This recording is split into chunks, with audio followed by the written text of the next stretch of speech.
สุปฏิปันโนภะคะวะโตสาวกสังโฆสังฆังนะมามินะโมตัสสะภะคะวะโตอะระหะโตสัมมาสัมพุทธัสสะนะโมตัสสะภะคะวะโตอะระหะโตสัมมาสัมพุทธัสสะนะโมตัสสะภะคะวะโตอะระหะโตสัมมาสัมพุทธัสสะขอกราบนมัสการพระมหาเถระพระสังฆาธิการพระเถรานุเถระและขอสวัสดีท่านผู้ฟังและผู้ชมทุกท่านที่ติดตามในรายการศึกษาพระสัทธรรมเพื่อการพ้นทุกข์นะครับครั้งนี้เป็นครั้งที่40ในเรื่องของการศึกษาพระธรรมคำสั่งสอนของพระสัมมาสัมพุทธเจ้าเราก็นำเอาพระไตรปิฎกมานำเสนอซึ่งพระไตรปิฎกเล่มที่1ที่เรานำมาเสนอนี้ก็คือได้แก่พระไตรปิฎกทีฆนิกายศีลขันธวรรคซึ่งอยู่ในพระสุตตันตปิฎกเล่มที่1เล่มที่1ในพระสุตตันตปิฎกแต่ถ้าพูดถึงในทั้งพระไตรปิฎกแล้วเขาก็จะอยู่ในเล่มที่9นะครับเล่มที่9เพราะว่าพระวินัยเนี่ยก็จะมีอยู่8เล่มด้วยกันนะในทีฆนิกายศีลขันธวรรคนะครับสูตรแรกก็จะเป็นพรหมชาลสูตรพรหมชาลสูตรนี้เป็นสูตรที่พูดถึงเรื่องใหญ่ๆอยู่2เรื่องหนึ่งก็คือเรื่องของศีลนะครับเรื่องที่2ก็คือเรื่องของความเห็นผิดที่เราเรียกว่ามิจฉาทิฏฐิมีอยู่ทั้งหมดในพระสูตรนี้ก็มีอยู่ทั้งหมด62ทิฏฐิด้วยกันที่เป็นความเห็นผิดนะครั้งที่แล้วผมก็ได้พูดถึงในส่วนที่เกี่ยวกับเรื่องของจุลศีลนะครับซึ่งต้นเหตุของการที่พระพุทธองค์ทรงแสดงในเรื่องของจุลศีลหรือว่าต่อไปก็จะเป็นมัชฌิมศีลแล้วก็มหาศีลแล้วก็เป็นทิฏฐิ62เนี่ยก็เนื่องจากมาว่ามีปริพาชกคือนักบวชนอกศาสนาของพระสัมมาสัมพุทธเจ้าเป็นศาสนาอื่นนะครับเป็นลัทธิอื่นนะทีนี้ในศาสนานี้ก็จะมีที่เขาติดตามพระพุทธองค์มาเนี่ยก็คือได้แก่สุปิยะปริพาชกแล้วก็ลูกศิษย์ลูกหาประมาณ10 กว่าคนนะครับที่ติดตามมาทำไมเขาต้องติดตามพระพุทธเจ้านะครับก็เพราะว่ามีจุดหมายปลายทางที่เดียวกันนั่นก็คือเมืองนาลันทาแล้วมาจากไหนก็คือมาจากเมืองราชคฤห์นะครับราชคฤห์เขาก็ติดตามพระพุทธองค์มาทำไมต้องติดตามด้วยเนื่องจากว่าคนละศาสนากันก็เพราะว่าพระสัมมาสัมพุทธเจ้าไปที่ไหนก็จะปลอดภัยจากโจรผู้ร้ายนะครับโจรผู้ร้ายไม่สามารถที่จะเข้ามาปล้นชิงเช่นอัฐบริขารอย่างเงี้ยเมื่อสมัยพุทธกาลเนี่ยผ้าเป็นสิ่งที่หายากนะครับก็จะมีโจรนี้มาคอยปล้นเสื้อผ้าต่างๆนะครับอัฐบริขารอื่นๆเช่นบาทเสื้อผ้าอะไรต่างๆเนี่ยเขาก็เอาหมดเลยนะทีนี้พวกที่เป็นปริพาชกเนี่ยเขาก็จะเดินทางไปเมืองนาลันทาเหมือนกันเขาก็ทราบข่าวว่าพระพุทธองค์จะเดินทางวันนั้นวันนี้เขาก็เตรียมอัฐบริขารของเขานะครับมากมายต้องหาไปนะครับแล้วก็ติดตามไปข้างหลังเพราะว่าเขาไม่ไปเองไม่ได้เพราะเขากลัวโจรผู้ร้ายที่จะมาปล้นชิงเอาอัฐบริขารของเขาก็ตามหลังพระพุทธองค์ไปแล้วก็ตำหนิพระพุทธนะตำหนิพระธรรมพระสงฆ์ว่าพระพุทธไม่มีจริงนะครับตรัสรู้ ไม่ไม่ได้ตรัสรู้นะครับพระอรหันต์ก็มีแต่พระสัญชัยเท่านั้นนะพอเขาบวชในศาสนาของสัญชัยมีสัญชัยเท่านั้นเป็นพระอรหันต์เขาก็คิดเด็กเขาก็บ่นมาตลอดทาง แล้วก็มีลูกศิษย์ของเขาเนี่ยเป็นอันเตวสิทธ์ก็คือเป็นลูกศิษย์คล้ายๆเป็นลูกศิษย์ก้นกตินะครับเขาชื่อว่าพรหมทัตนะพรหมทัตพรหมทัตนี้ก็กล่าวชมพระพุทธกล่าวชมพระธรรมกล่าวชมพระสงฆ์ตามมานะแล้วภิกษุทั้งหลายเนี่ยก็ได้กล่าวถึงอาจารย์กับลูกศิษย์ที่มีวาทะเป็นปฏิปักษ์ต่อกันนะมีวาทะที่ไม่คล้อยไปทางเดียวกันพระพุทธองค์ทราบว่าภิกษุทั้งหลายเนี่ยประชุมกันอยู่ในศาลาลงกรมคือศาลาฟังธรรมที่มีพระราชานี่เขาสร้างไว้ระหว่างทางเพื่อจะให้พวกเดินทางนี้มาพักนะครับเมื่อพระพุทธองค์ทราบแล้วพระพุทธองค์ก็หายตัวจากที่พักแล้วก็ไปปรากฏตัวในศาลาฟังธรรมแล้วก็ถามภิกษุทั้งหลายว่าพวกเธอกำลังสนทนาการเรื่องอะไรอยู่นะครับพูดเรื่องอะไรค้างไว้หรือภิกษุทั้งหลายก็กราบทูลว่ากำลังสนทนากันในเรื่องของสุปิยปาริภาชกแล้วก็ลูกศิษย์พรหมทัตนะครับที่ติดตามพวกเรามาพระพุทธองค์ก็ตรัสว่านะครับพวกเธอเมื่อเขาตำหนิพระพุทธตำหนิพระธรรมตำหนิพระสงฆ์เนี่ยขอให้พวกเธอเนี่ยวางใจให้เป็นกลาง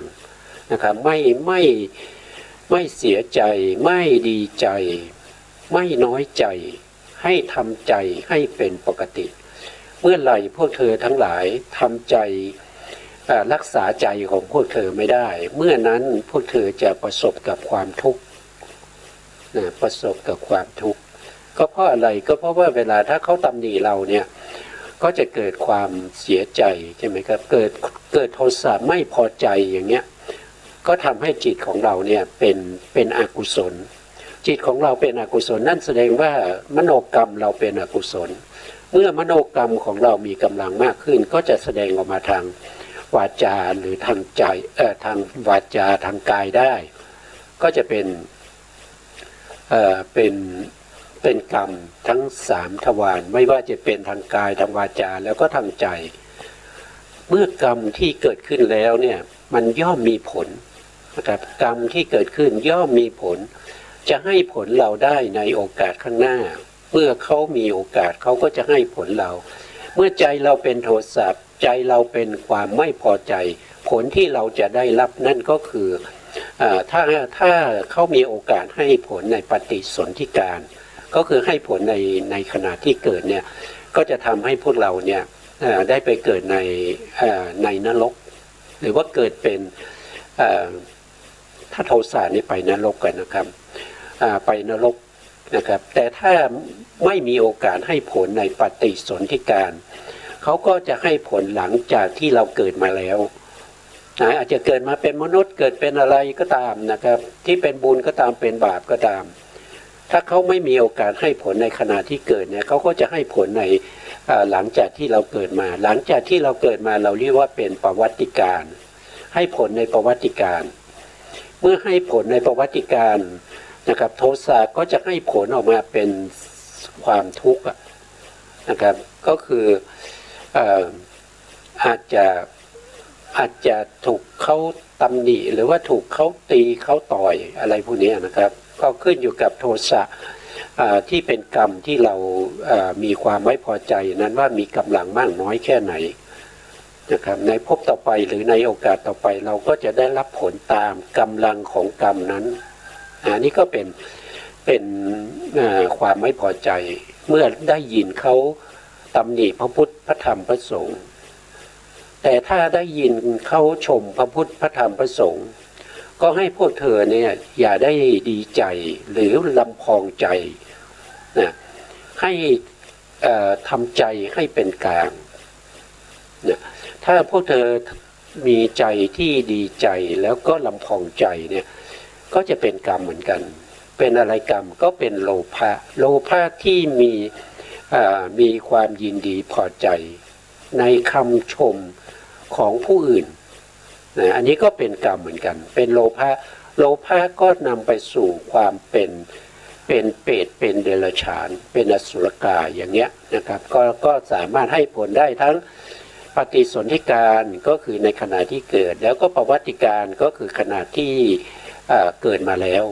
นะไม่ให้ผลตอนเกิดแต่จะให้ผลตอนเกิดแล้วมันไม่ดีเลยนะครับไม่ว่าจะเสียใจเมื่อได้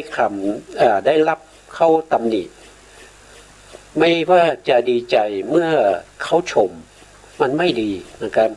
เพราะฉะนั้นให้พ่อเธอเนี่ยทำใจให้เป็นปกติแล้วก็พิจารณาดูว่าคำพูดของเขาเนี่ยที่เขาพูดกับเราเนี่ยหรือเขาพูดตำหนิเราหรือว่าชมเราเนี่ยเป็นจริงไหมนะครับถ้าไม่จริงก็จริงหรือไม่จริงก็ให้แก้ถ้าจริงก็บอกว่าข้อที่ท่านพูดอย่างนี้เนี่ยมีในพระพุทธของเรามีในพระธรรมของเรามีในพระสงฆ์ของเราแต่ไม่จริงก็ต้องบอกว่าคำพูดของท่านไม่ถูกเป็นการกล่าวตู่เป็นการพูดในสิ่งที่ไม่มีในพระพุทธพระธรรมพระสงฆ์นะก็ให้กล่าวแก้เลยไม่ต้องรอช้านะครับให้แก้ไปเลยนะอันนี้ก็เป็นที่มานะครับแล้วพระพุทธองค์ก็แสดงต่อไปว่าคำที่เขาชมเราเนี่ยมันก็ได้แค่ศีลเท่านั้นแล้วก็ศีลก็เป็นศีลชั้นเบื้องต่ำเป็นศีลเบื้องต้นนะครับไม่ใช่อาทิศีลนะไม่ใช่ถึงกับเป็นอาทิศีลเป็นศีลธรรมดาทั่วไปแล้วพระพุทธองค์ก็ทรงแสดงในเรื่องของศีลนะครับก็แสดงจุลศีลนะครั้งที่แล้วเราก็พูดถึงจุลศีลในข้อที่1และก็ข้อที่2นะครับวันนี้เราก็จะมาดูต่อนะครับตรงที่ผมได้ทำเครื่องหมายสีแดงไว้ตรงนี้ก็คือครั้งที่แล้วเราแสดงถึงตรงนี้ในข้อที่2ในเรื่องของจุลศีลนะครับข้อที่1จุลศีลก็คือสมณโคดมเนี่ยละการฆ่าสัตว์เว้นจากการฆ่าสัตว์วางทันทะวางสัตตามีความละอายมีความอินดูมีความกรุณาหวังประโยชน์แก่สัตว์ทั้งปวงนะครับอันนี้ก็คือเมื่อพระพุทธองค์เว้นจากการฆ่าสัตว์นะครับไม่ฆ่าสัตว์นะไม่ทำร้ายสัตว์ไม่เบียดเบียนสัตว์แล้วพระพุทธองค์ยังจะต้องมีความอินดูนะครับมีความอินดูต่อสัตว์ทั้งหลายแล้วก็หวังประโยชน์ให้สัตว์นั้นมีความสุขนะครับนอกจากเราไม่ฆ่าเองแล้วก็ไม่ควรที่จะใช้ให้ผู้อื่นฆ่านะครับไม่ใช้ให้ผู้อื่นฆ่าแล้วก็ไม่ยินดีเมื่อรู้ว่าเขาฆ่าและไม่ยินร้ายเมื่อรู้ว่าเขาฆ่านะแล้วก็ไม่เก่าชมนะไม่เก่าชมเขาว่าการฆ่าสัตว์ดีนะอย่างนั้นอย่างนี้นะครับไม่กล่าววาจาชมในเรื่องของการฆ่าสัตว์นะก็จะมีอยู่4ข้อด้วยกันนะครับ1คือไม่ฆ่าเองนะครับ2ไม่ใช้ให้ผู้อื่นฆ่า3ก็คือเมื่อรู้ว่าเขาฆ่าหรือไม่ฆ่ายังไงก็ไม่ควรจะดีใจแล้วก็เสียใจตั้งจิตไว้เป็นกุศลนะครับทำจิตให้เป็นกุศลอย่ากล่าวร้ายอย่ากล่าวชมเขาอันนี้เป็นข้อที่3ส่วนข้อที่4นี้ก็คือเมื่อเขาฆ่าสัตว์ก็ไม่ควรที่จะเข้าไปกล่าวชมเขาว่าคุณเก่งจังเลยนะครับคุณตกปลาได้มากจังเลยคุณยิงนกได้เยอะมากอย่างนี้อย่าทำนะครับไม่กล่าวชมไม่กล่าวตำหนิให้ทำใจให้เป็นกุศลในการฆ่าสัตว์ทั้งหลายนะอันนี้คือข้อที่1นะครับข้อที่2นะครับที่ผมตรงนี้นะข้อที่2สมณโคดมละการลักทรัพย์เว้นขาดจากการลักทรัพย์รับเอาแต่ของที่เขาให้ต้องการแต่ของเขาให้นะครับไม่ประพฤติตนเป็นขโมยเป็นผู้สะอาดอยู่อันนี้คือข้อที่2ก็คือเว้นจากการลักทรัพย์ เว้นจากการลักทรัพย์ก็ให้ตั้งอยู่ในฐานทั้งสี่ที่ได้พูดไปก็คือไม่ลักเองนะครับไม่ใช้ให้ผู้อื่นลักแล้วก็ไม่ยินดียินร้ายเมื่อเห็นเขาลักทรัพย์นะแล้วก็ไม่กล่าวชมเขาไม่กล่าวคำสรรเสริญเขาในการลักทรัพย์นะนี่ก็ข้อที่สองนะส่วนข้อที่สามนะข้อที่สามสมณโคดมละกามละกามกรรมนะครับเป็นข้าศึกต่อพรหมจรรย์ประพฤติพรหมจรรย์ประพฤติห่างไกลเว้นขาดจากเมถุนธรรมอันเป็นกิจของชาวบ้านนะเมถุนธรรมนักบวชทั้งหลายนะครับก็เว้นขาดนะครับเพราะว่าเป็นการเสพเมถุนเนี่ยเป็นอะไรเป็นโทษที่มีโทษมากนะครับพระพุทธองค์ได้กำหนดไว้ถึงปาราชิกนะครับก็คือขาดจากความเป็นพระเลยนะครับข้อนี้นะขาดจากความเป็นพระเลยนะแล้วก็ข้อที่สองก็เช่นเดียวกันนะลักทรัพย์เนี่ย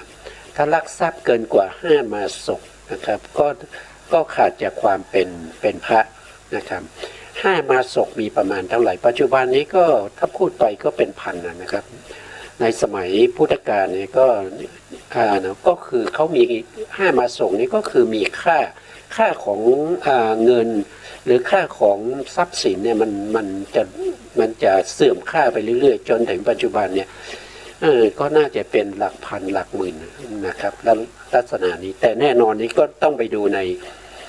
นพระพินัยอีกทีนะครับเพราะฉะนั้นเนี่ยการเสพเมถุนในข้อที่สามเนี่ยพระพุทธองค์ก็ละเว้นละขาดนะครับประพฤติพรหมจรรย์นะครับประพฤติไกลจากการเสพเมถุนทั้งหลายนะนี่ก็เช่นเดียวกันนะครับต้องตั้งอยู่ในฐานทั้งสี่นะครับนะต่อไปในธรรมข้อที่สี่นะครับอันนี้คือธรรมข้อที่สี่นะครับอันนี้ที่พูดไป3 ข้อนี้อยู่ในธรรมข้อที่1นะครับอยู่ในข้อที่3นะครับดูก่อนภิกษุทั้งหลายตรงนี้นะครับอยู่ในข้อที่3นะข้อที่4ก็ดูก่อนภิกษุทั้งหลายอีกอย่างหนึ่งเมื่อปุถุชนกล่าวชมตถาคตอันนี้คือกล่าวชมละนะแต่ที่มานะก็คือได้แก่พรหมทัตมานพซึ่งเป็นลูกศิษย์ของสุปิยะปาริภาชกนะครับกล่าวชมพระตถาคตเพิ่งกล่าวเช่นนี้ว่าพระสมณโคดมนะครับละเว้นจากการกล่าวเท็จเว้นขาดจากการพูดเท็จพูดแต่คำจริงนะดำรงคำสัตย์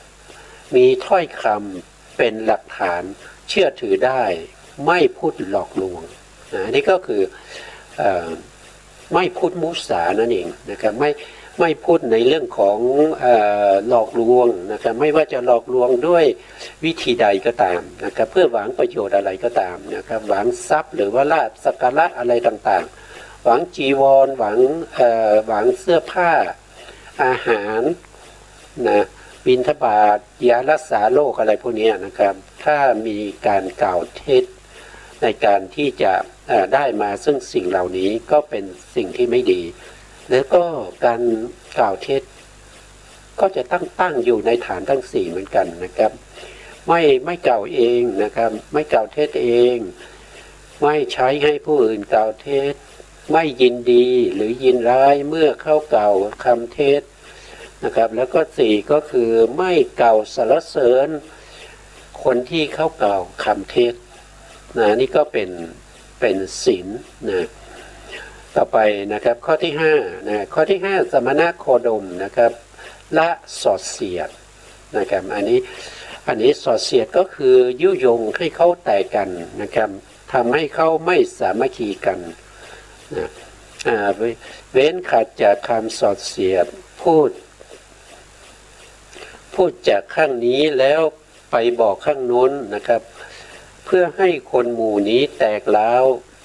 หรือฟังจากข้างโน้นแล้วมาบอกข้างนี้เพื่อให้หมู่โน้นแตกร้าวกันนะครับ อันนี้ก็คือเป็นการสอดเสียดยุยงให้เขาเนี่ยแตกความสามัคคีไม่ให้เขาสมานสามัคคีกันนะครับอันนี้ก็เป็นอยู่ในชุดของวจีทุจริตนะวจีทุจริตนะสมณโคดมเนี่ยเป็นผู้ที่ละขาดแล้วนะครับจากการกล่าวคำสอดเสียดนะครับเป็นคนที่พูดแต่คำที่เป็นคำสัตย์แล้วก็เป็นคำสร้างสรรค์สามัคคีนะครับไม่ให้แตกร้าวกันอันนี้ก็เป็นคำพูดที่สามารถนำไปสู่ความเขาเรียกว่าในพระธรรมเนี่ยเขาเรียกว่าฉิบหายนะครับฉิบหายนะครับก็คือสามารถที่จะทำลายทุกสิ่งทุกอย่างนะครับถ้าในพระสูตรก็มีอยู่หลายเรื่องนะครับมีอยู่หลายเรื่องมีอยู่เรื่องหนึ่งก็คือเรื่องเราคงจะรู้จักพระเจ้าอาชาติศัตรูนะครับพระเจ้าอาชาติศัตรูนี้ก็อยากจะทำสงครามกับเมืองไผ่สาลีนะครับไผ่สาลีหรือเวสาลีพระเจ้าอาชาติศัตรูนี้ก็ยกทัพไปทำสงครามหลายครั้งนะครับ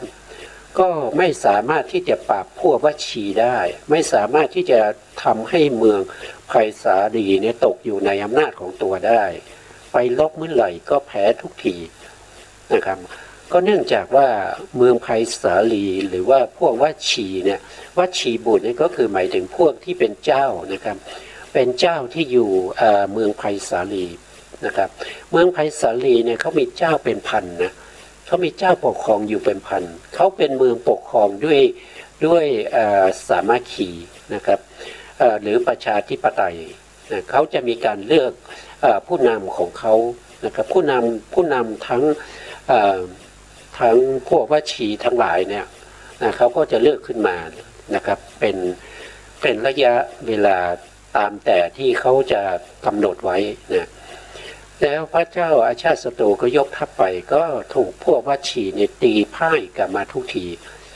นะทีนี้ก็เป็นความทุกข์ใจของพระเจ้าอาชาติศัตรูนะครับเพราะว่าพระเจ้าอาชาติศัตรูกับเมืองไผ่สาลีเนี่ยเมืองราชคฤห์กับไผ่สาลีเนี่ยเป็นประเทศที่อยู่ติดกันนะครับเมื่อก่อนเขาจะเป็นคนละประเทศพูดง่ายๆเป็นคนละแคว้นกันนะครับอยู่ติดกันนะทีนี้อยู่ติดกันเนี่ยในระหว่างพรมแดนเนี่ยก็จะมีเกี่ยวเนื่องกันใช่ไหมครับแล้วก็จะมีการเก็บสวยคือภาษีจากพรมแดนตรงนี้พวกที่เป็นวัดชีบุตรเนี่ยก็จะไปเก็บภาษีตรงนี้ได้ไปทุกทีนะครับในส่วนของเมืองราชคฤห์เนี่ยพระเจ้าชาติศัตรูก็ไปเก็บก็ไม่ค่อยได้นะครับไม่ค่อยได้ก็เลยอยากจะกำจัดพวกวัดชีบุตรเนี่ยไม่รู้จะทำยังไงนะครับก็เลยส่งวัสกพราหมณ์นะครับซึ่งเป็นน่าจะเป็นอมาตย์นะครับเป็นอมาตย์นะเป็นอมาตย์นะให้ไปทูลถามพระพุทธองค์นะครับว่าจะยกทัพไปปราบพวกวัชีเนี่ยจะสมควรไหมนะวัสกพราหมณ์นะครับวัสกพราหมณ์ก็ไปทูลถามพระพุทธองค์พระพุทธองค์ไม่ตอบนะพระพุทธองค์ไม่ตอบไม่พูดนะครับพระพุทธองค์ก็พูดกับพระอานนท์ว่าเมืองไผ่สาลีเนี่ยพวกเจ้าทั้งหลายเนี่ยเขายังสามัคคีกันอยู่ไหมนะพระอานนท์ก็ตอบว่าเขาสามัคคีกันอยู่นะครับพระพุทธองค์ก็ตอบว่านะครับถ้าตราบใดที่พวกวัชีบุตรยังสามัคคีกันยังประชุมพร้อมกันแล้วก็เลิกประชุมพร้อมกันมีอะไรก็พูดกันในที่ประชุมไม่พูดลับหลังเคารพผู้ที่เป็นอาวุโสนะครับมีศีลที่เป็นจารีตประเพณีวัฒนธรรมที่ดีงามเนี่ยไม่มีใครที่จะสามารถจะกำจัดพวกวัชีได้นะวัสกพราหมณ์เนี่ยท่านเป็นคนที่มีอะไรมีความรู้ความเข้าใจมีความฉลาด เมื่อได้ฟังพระพุทธองค์กับพระอานนท์พูดสนทนาการอย่างนี้ก็เข้าใจทันทีนะครับก็เลยกลับมาทูลพระเจ้าอาชาติศัตรูพระเจ้าอาชาติศัตรูก็ไม่รู้จะทำยังไงนะครับวัสกะพราหมณ์เนี่ยเขาก็ขอความคิดนะครับว่าให้พระเจ้าอาชาติศัตรูเนี่ย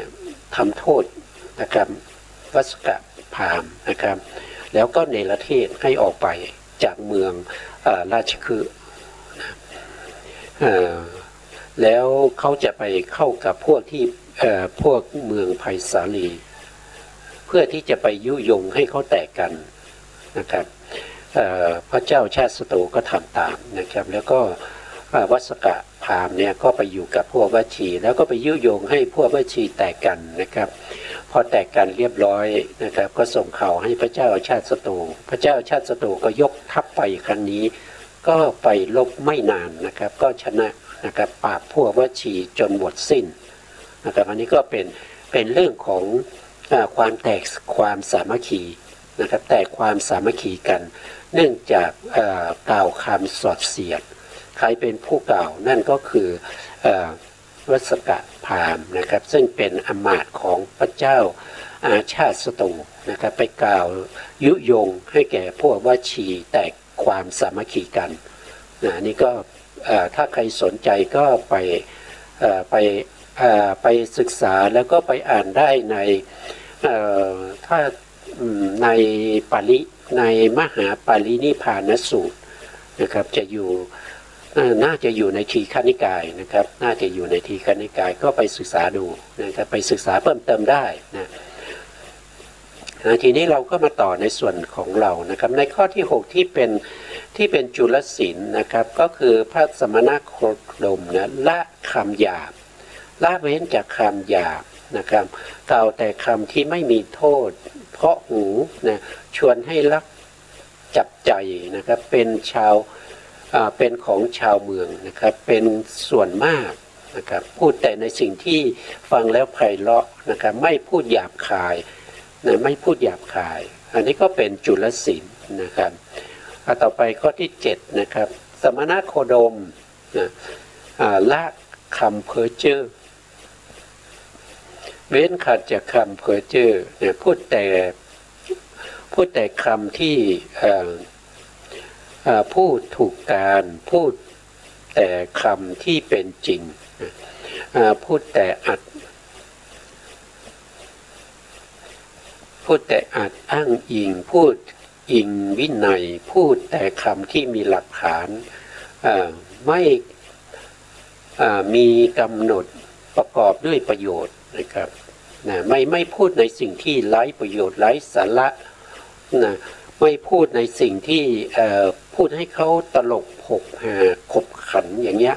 พระพุทธองค์เว้นขาดแล้วพระอริยสงฆ์ก็เว้นขาดแล้วนะครับไ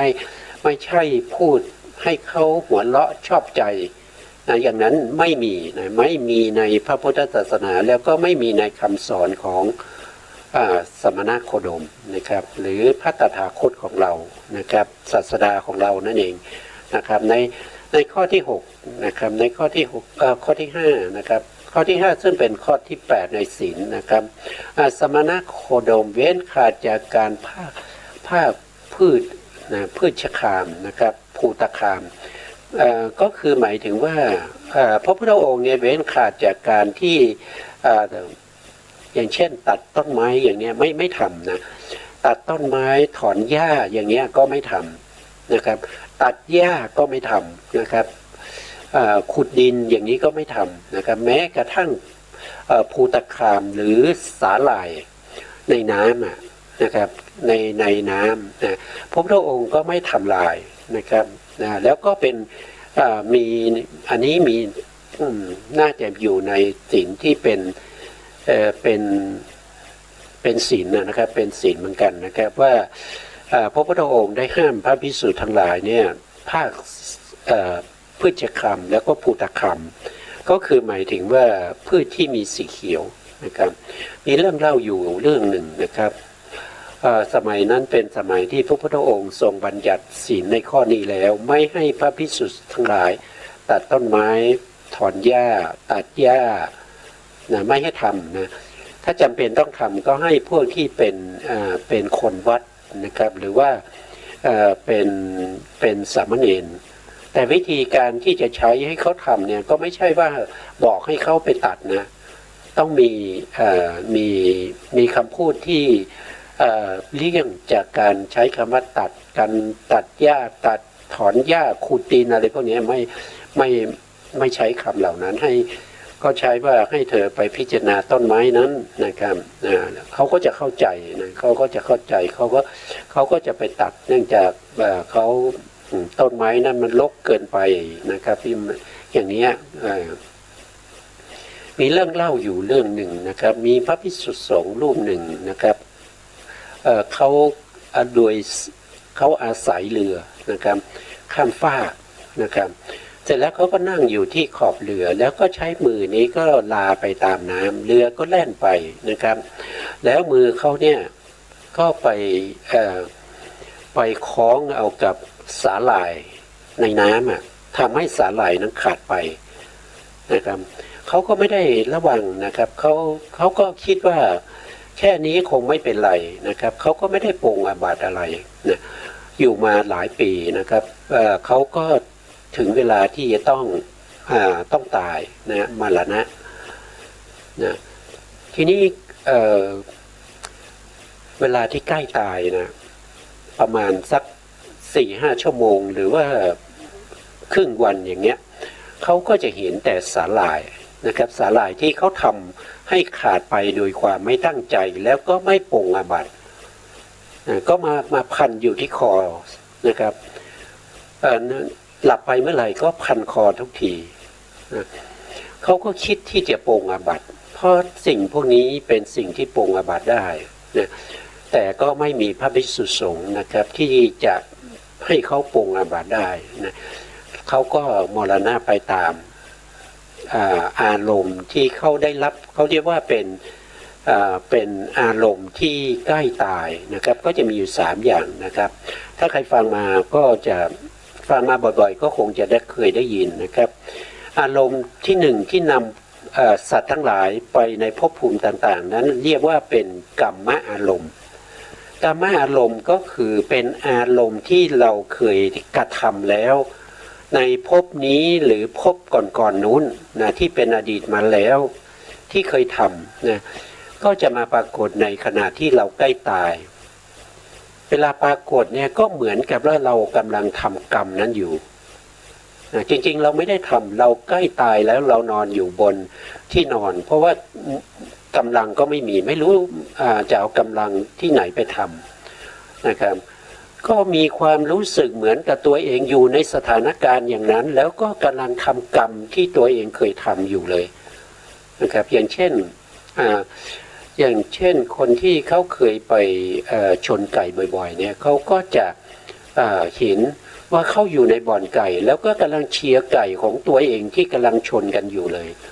นะครับแล้วก็จะมีอาการท่าทางแสดงออกมาคล้ายๆกับว่าอยู่ในบ่อนนะอันนี้เขาเรียกว่าเป็นกัมมะอารมณ์ที่2เขาเรียกว่ากัมมะนิมิตอารมณ์กัมมะนิมิตอารมณ์ก็คืออารมณ์ที่ได้เห็นคือได้เห็นแต่ไม่มีความรู้สึกว่ากำลังทำอยู่สมมติว่าเขาเป็นมือปืนเขารับจ้างฆ่าคนอย่างเงี้ยถ้ากัมมะนิมิตอารมณ์มาปรากฏเนี่ยเขาจะเห็นปืนที่เขาใช้ในการรับจ้างฆ่าคนหรือว่าฆ่าปลาอย่างเช่นไม้ทุบหัวปลานะครับหรือว่าใช้มีดแทงโคอย่างเนี้ยแทงหมูนะครับอย่างเนี้ยเขาก็จะเห็นเครื่องไม้เครื่องมือเหล่านั้นนะหรือว่าเขาก็จะเห็นสัตว์ที่ถูกเข้าฆ่าไปนะก็จะเห็นอย่างนี้นะครับแต่ไม่มีอาการรู้สึกเหมือนกันกำลังฆ่าโคอยู่ถ้ารู้สึกถึงว่ากำลังฆ่าโคอยู่กำลังถือมีดอยู่แทงโคอยู่อย่างนี้เป็นกัมมะอารมณ์แต่เห็นอาวุธหรือเห็นคนที่เราฆ่าเขาอย่างนี้เรียกว่าเป็นกัมมะนิมิตอารมณ์ กรรมนิมิตอารมณ์เนี่ยมีทั้งดีและไม่ดีเหมือนกันนะครับดีก็คือประเภทที่เขาได้ฌานเนี่ยเขาได้ปฐมฌานทุติยฌานเวลาเขาจะตายเนี่ยเขาก็เห็นนิมิตองค์ฌานของเขาอ่ะเห็นฌานที่เขาเคยเข้าใช่ไหมครับรู้สึกว่ามีอารมณ์อยู่ในฌานอย่างเงี้ยอันนี้พวกนี้ตายก็ไปเกิดเป็นพรหมแต่พวกที่เห็นมีดเห็นปืนเห็นสัตว์ทั้งหลายที่เราฆ่าตายเนี่ยอันนี้ก็ไปเกิดในนรกนะครับนะหรือว่าบางคนเห็นผู้หญิงมีคันอย่างเงี้ยก็มาเกิดเป็นมนุษย์นะเกิดเป็นมนุษย์เห็นพระอย่างเงี้ยก็เกิดเป็นมนุษย์นะครับบางคนอาจจะเห็นวิมานอย่างเงี้ยนะเห็นวิมานก็ไปเกิดเป็นเทวดาก็ขึ้นอยู่กับอารมณ์ที่จะพาไปนะอารมณ์ที่จะพาไปแล้วก็อารมณ์ที่สามนั้นก็คือเขาเรียกว่าคตินิมิตอารมณ์คตินิมิตอารมณ์ก็คือเขาจะเห็นภพภูมิที่เขาจะไปเกิดอย่างเช่นธรรมิกะอุบาสกเนี่ยธรรมิกะอุบาสกเนี่ยท่านเป็นบุคคลที่ฟังธรรมแล้วก็เป็นคนที่มีใจบุญใจกุศลฟังธรรมพระพุทธองค์อยู่เสมอนะครับแล้วอยู่มาวันหนึ่งเขาใกล้ตายนะครับเขาใกล้ตายแล้วเขาก็ให้ลูกหลานนี่ไปนิมนต์พระมานะครับเพื่อจะฟังธรรมก่อนตายพระภิกษุสงฆ์ก็มาหลายรูปนะครับแล้วก็มาแสดงธรรมให้เขาฟังในขณะที่เขากำลังฟังธรรมอยู่นั้นก็มีเทวดาเอาราชรถมารับเขาเอาราชรถมารับนะแล้วก็เขาก็เห็นราชรถมารับเขาก็เลยบอกเทวดาว่าหยุดก่อนรอเราก่อนเนี่ยหยุดก่อนพูดแค่เนี้ยนะพระภิกษุทั้งหลายเมื่อได้ฟังธรรมิกะอุบาสกพูดอย่างนั้นก็เข้าใจว่าให้หยุดแสดงธรรมนะครับให้หยุดแสดงธรรมพระภิกษุสงฆ์ทั้งหลายก็หยุดแสดงธรรมแล้วก็สนทนากันแล้วก็กลับวัดไปหมดนะธรรมิกะอุบาสกเมื่อบอกเทวดาหยุดแล้วเนี่ยนะก็กลับมาฟังธรรมนะพอมาฟังธรรมเนี่ยก็ไม่เห็นพระภิกษุสงฆ์เลยนะก็ถามญาติพี่น้องว่าไปไหนกันหมดพระไปไหนกันหมดนะก็บอกว่ากลับวัดไปหมดแล้วนะเอ้าทำไมก็พ่อบอกให้เขาว่าให้เขาหยุดก่อนเขากำลังแสดงธรรมอยู่ให้เขาหยุดเนี่ยเขาก็กลับวัดสิพระอุบาสกก็บอกว่าไม่ใช่อย่างนั้นนะครับที่เราบอกให้หยุดก่อนคือเทวดาที่เอาราชรถมารับพ่อ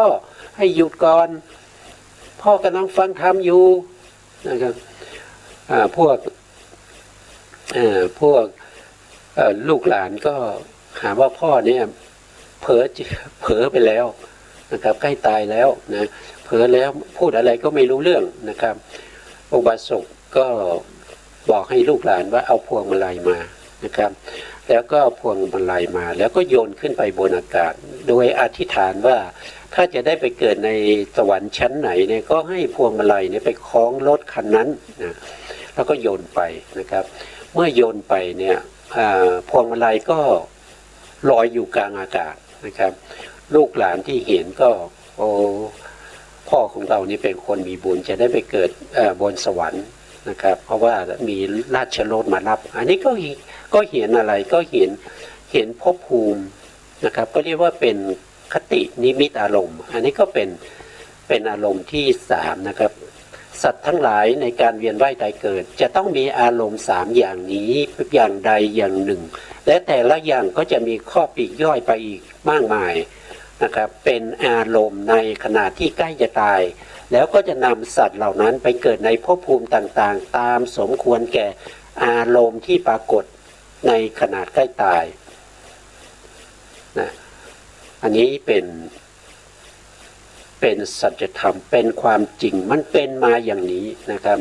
มันเป็นมาอย่างนี้ไม่มีใครกำหนดไม่มีใครที่ทำให้มันเกิดขึ้นมาไม่มีใครสร้างมันขึ้นมามันเป็นไปโดยธรรมชาติเขาเป็นอย่างนี้นะครับก็ต้องเป็นอย่างนี้นะครับแต่มีการแก้อารมณ์ได้ นะครับถ้าอารมณ์ที่ไม่ดีก็จะมีการแก้อารมณ์ ผู้ที่จะแก้อารมณ์ต้องเป็นบุคคลที่มีความรู้ความเข้าใจในเรื่องของอารมณ์ต่างๆนะครับนะต้องมีความรู้ความเข้าใจด้วยถ้าไม่มีความรู้ความเข้าใจก็แก้อารมณ์ไม่ถูกนะครับแทนที่จะไปเกิดเป็นเดรัจฉานไปแก้อารมณ์ให้ไปเกิดเป็นเปรตหรือว่าไปเกิดเป็นสัตว์นรกอย่างเงี้ยมันก็หนักไปอีกแทนที่จะแก้อารมณ์จากการเป็นสัตว์เดรัจฉานให้มาเกิดเป็นมนุษย์หรือเกิดเป็นเทวดาอย่างเงี้ย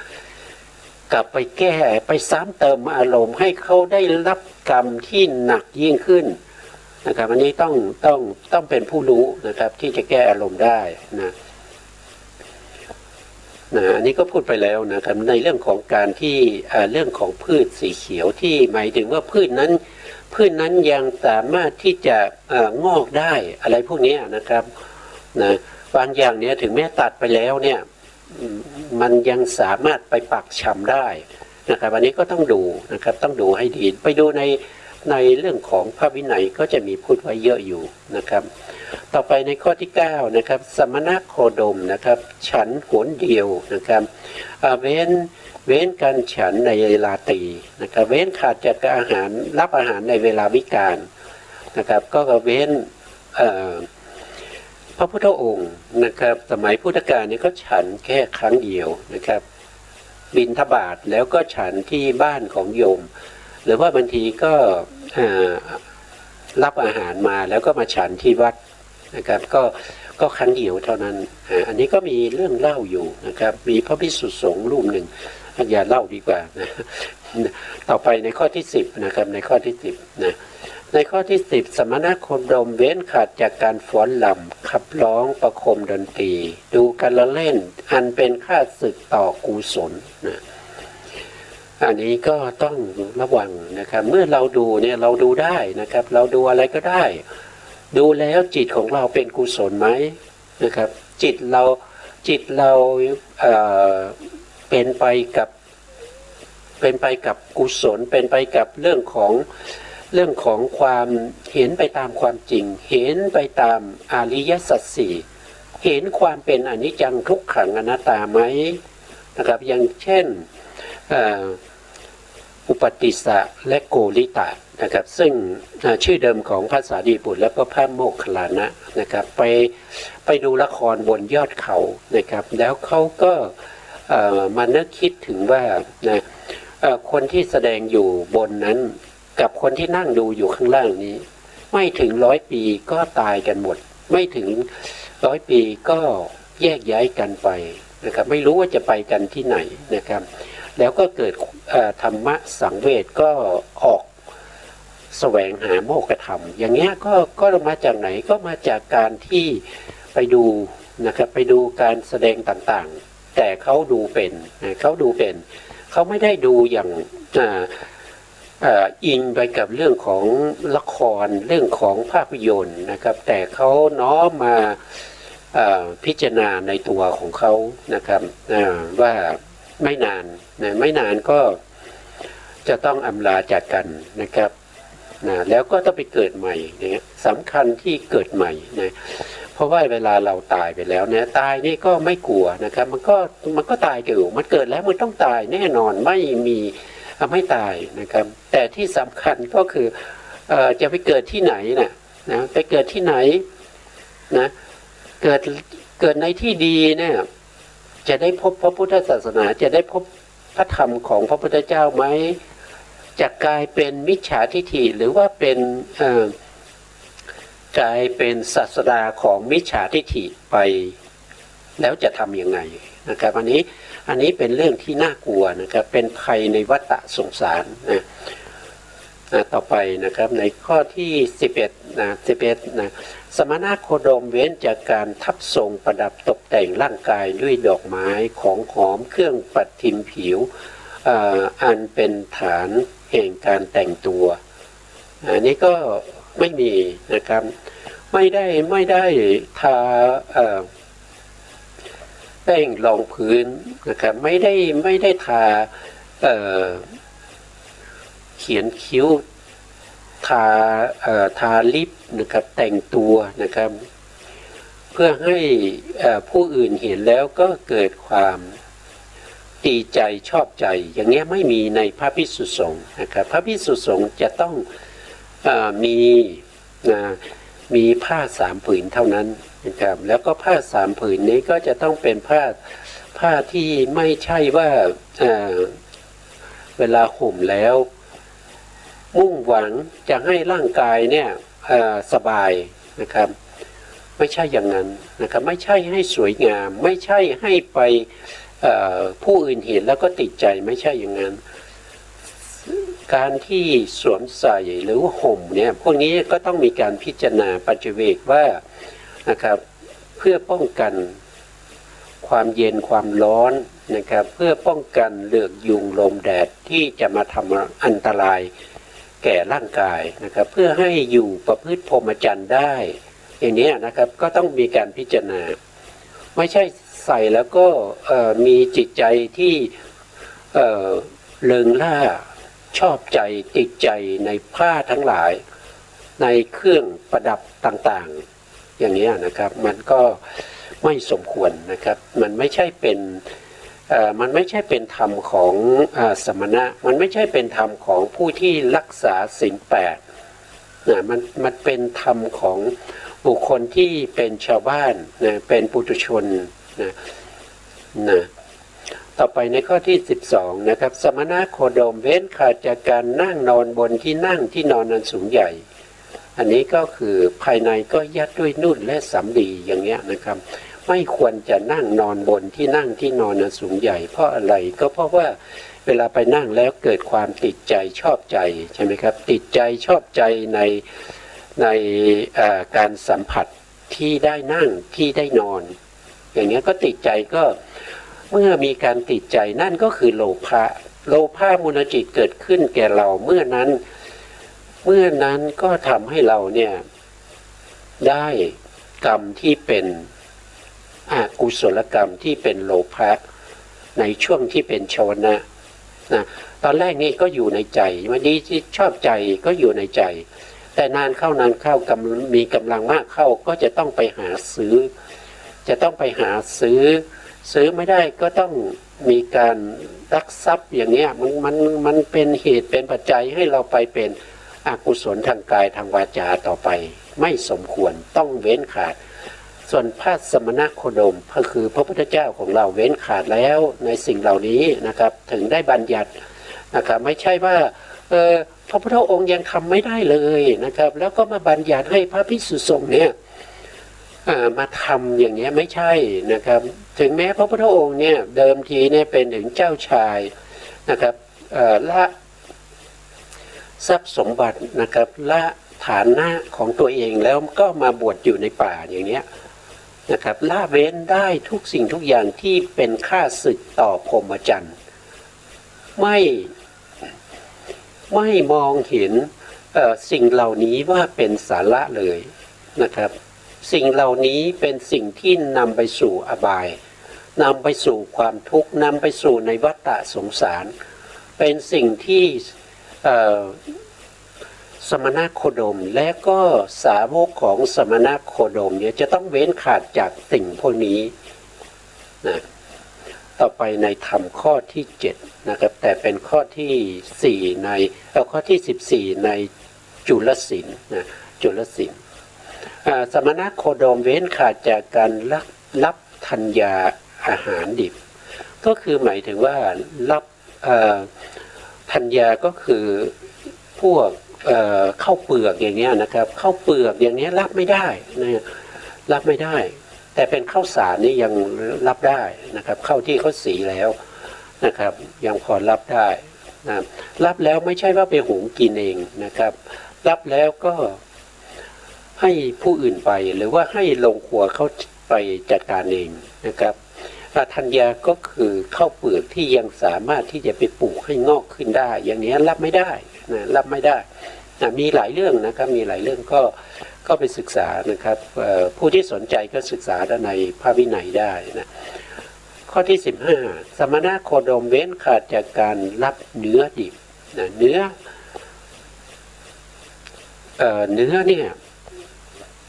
ถ้าเป็นเนื้อดิบเนี่ยรับไม่ได้เลยนะครับบางท่านเนี่ยจะฉันลาบดิบอย่างเงี้ยนะซึ่งมันขัดต่อคำบัญญัติในศีลของพระสมณโคดมนะครับไม่ควรนะไม่ควรแล้วก็เนื้อที่พระพุทธองค์ทรงห้ามเนี่ยก็มีอยู่ถึง10ชนิดด้วยกันนะครับไม่ว่าจะเป็นดิบหรือสุกเนี่ยไม่ให้ฉันนะครับก็ยกตัวอย่างเช่นเนื้อช้างเนื้อสุนัขเนื้อเสือดาวเสือเหลืองเนื้อหมีอย่างนี้นะครับก็เป็นตัวอย่างนะครับก็ศึกษาได้ในพระวินัยนะครับเราพูดถึงจุลศีลเนี่ยก็เกี่ยวข้องกับพระวินัยเป็นส่วนมากนะครับต่อไปในข้อที่16นะข้อที่16สมณโคดมเว้นขาดจากการรับสตรีและกุมารนะครับรับสตรีเนี่ยรับมาเลี้ยงดูนะครับรับกุมารมาเลี้ยงดูอย่างเงี้ยมันไม่ได้นะไม่ได้นะซึ่งเป็นสิ่งที่ผิดนะสิ่งที่ผิดสิ่งที่พระพุทธองค์ทรงห้ามไว้นะอันนี้ก็ไม่พูดมากนะครับต่อไปในข้อที่17สมณโคดมเว้นขาดจากการรับทาสีหรือทาสสีก็คือทาสนะครับเป็นทาสที่มาช่วยงานอะไรพวกนี้เป็นทาสนะครับไม่ใช่คนงานไม่ใช่คนวัดนะครับมันต่างกันนะรับไม่ได้นะครับรับทาสรับทาสีทั้งหญิงทั้งชายไม่ได้นะครับไม่ว่าจะเป็นเด็กเป็นผู้ใหญ่ก็รับไม่ได้นะต่อไปข้อที่18นะครับข้อที่18สมณโคดมเว้นขาดจากการรับแพะและแกะนะครับอันนี้ก็คือสัตว์รับไม่ได้นะครับแล้วก็ตรงนี้ก็รับไก่ก็ไม่ได้นะครับไก่สุกรอย่างเงี้ยก็รับไม่ได้นะบางท่านนี่ก็เอาสุนัขนะครับเอาแมวเอาไก่เอาอะไรก็ไม่รู้นะไปปล่อยที่วัดอย่างเงี้ยนะครับก็ให้เห็นใจนะครับช่วยกันนะครับช่วยกันในการที่จะช่วยเหลือพระในเรื่องของศีลด้วยนะครับไม่ใช่เอาสุนัขเอาแมวเอาไก่เอาสุกรเอาแพะเอาแกะเนี่ยไปปล่อยที่วัดนะครับไม่สมควรนะครับแล้วสมณโคดมนะครับยังเว้นขาดจากการรับช้างโค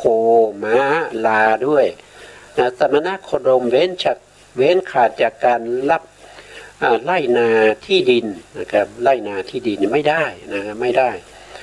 นะแต่บางท่านก็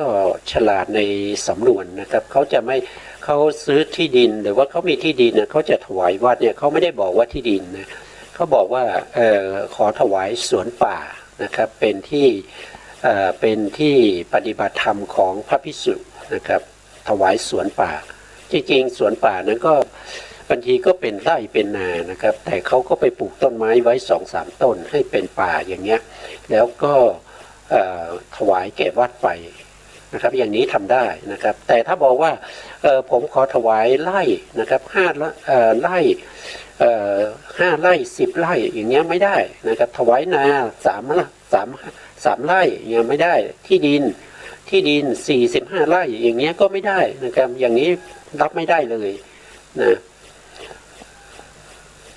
ต่อไปในข้อที่8นะครับทำข้อที่8แต่เป็นจุลศีลข้อที่22สมณโคดมเว้นขาดจากการประกอบทูตกรรมนะครับและการรับใช้นะครับ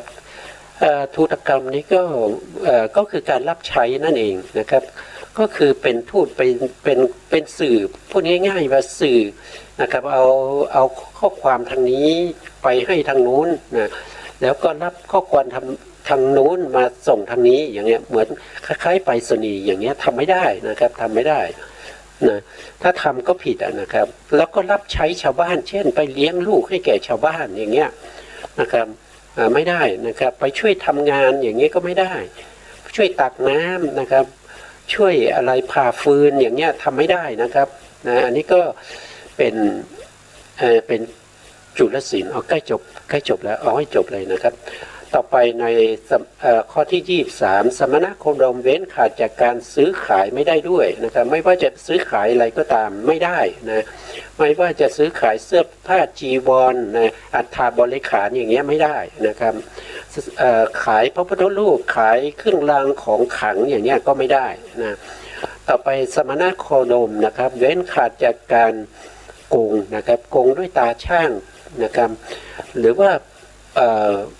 เอาของปลอมนะครับไปโกงไปขายให้เขาอย่างนี้ครับแล้วก็เครื่องช่างตวงนะครับก็ไม่ได้นะครับ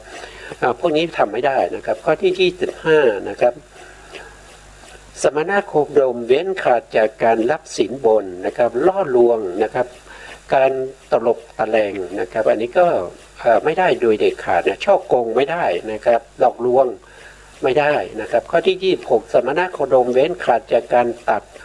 การฆ่าการจองจำการตีชิงการปล้นการกระโชกทรัพย์นะครับไม่ได้เลยนะครับอันนี้ก็